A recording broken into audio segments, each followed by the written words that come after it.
Hello साथीहरू, आयो सबै सन्चै हुनुहुन्छ होला। आज डे 7 आफूले आफूलाई बेटर बनाउने कोसिसमा छु।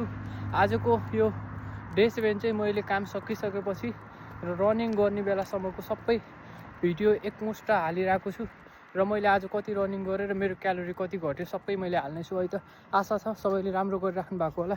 र चाहिँ अब हाम्रो काम सकियो के अरे, अनि हाम्रो दादाहरू अब जाँदै हुनुहुन्छ होइन।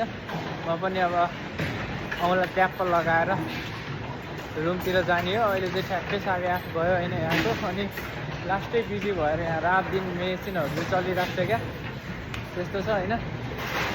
अनि यहाँ बन्द भयो त बत्ती चाहिँ यार।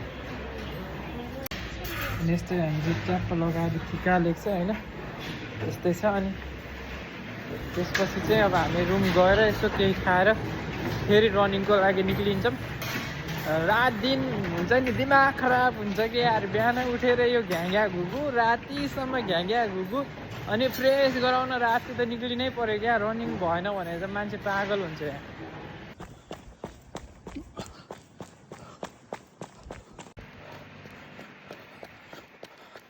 I can do it.